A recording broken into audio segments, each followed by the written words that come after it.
trying too hard.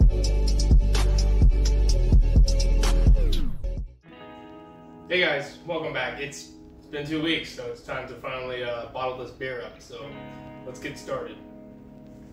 So I just wanted to get a video to show you guys. This is the fermenter. It's in a nice dark spot, but I do have the light on so you guys can see. But I just wanted to get a video of the airlock so you guys can see. And just like that, that's what you want. So that's normal. That's how we know we have a healthy beer that's fermenting. You can either bottle the beer or you can keg the beer. So it just depends on what you're doing. And in my case, I am going to be kegging the beer. So I'll show you what you guys need. So if you guys are going to be bottling it, you're going to be needing some amber bottles like this. You use clear ones, but preferably amber is going to be a little bit better. Make sure they're cleaned and sanitized. And then you're going to be kegging it, and you're going to want a small keg because obviously this is a 1 gallon batch. So let's get into it. So the first thing that we're going to do is we're actually going to take this airlock off. I saved you guys the struggle of watching me take it off. So just like that, we're going to take that off. Then we're actually going to see what this beer looks like.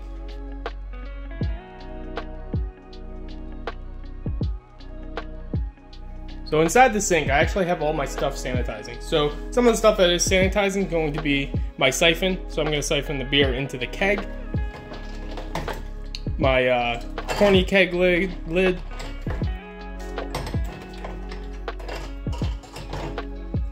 And my valves. So these are my ball lock valves.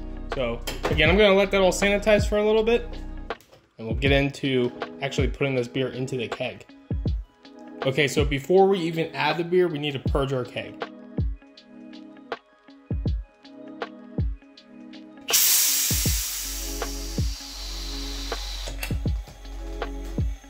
We're gonna do that about 3 times before we add the beer.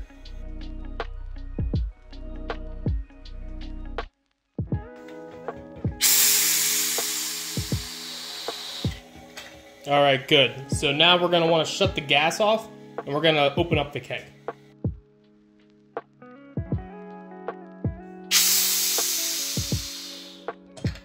So now that when we go to open this keg,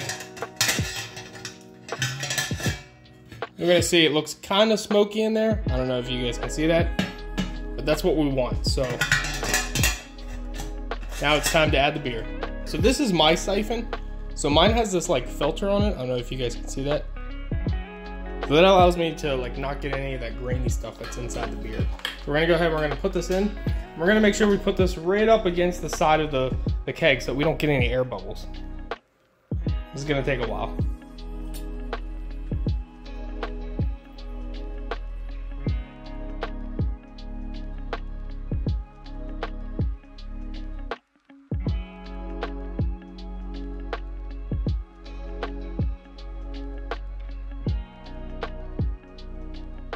So now that all the beer is transferred in from the fermenter into the keg, I can show you guys.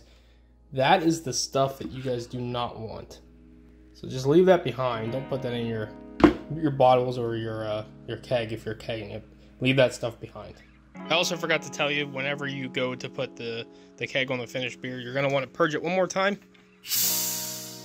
And from this point on, you're going to leave the gas on until all the beer is gone. So now we're going to go ahead and we're going to put that in our mini fridge and we're going to let it sit for 4 days.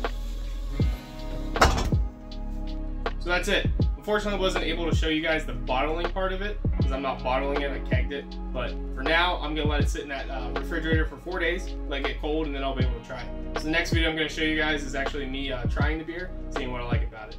So now you guys need to go and clean all your stuff. So you need to clean your fermenter, your airlock, and pretty much anything that the beer was in.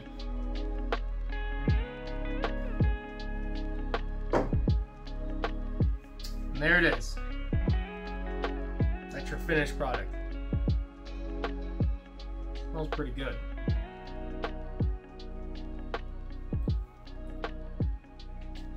Nice and light. You do get a little hint of that lemon taste in it. But I would say, overall, pretty good. I do think that I could have sanitized my stuff a little bit better and get a little bit better taste. Sometimes when you don't sanitize correctly, you get that little aftertaste. It's kind of weird, but so overall, it's a pretty good beer. Cheers.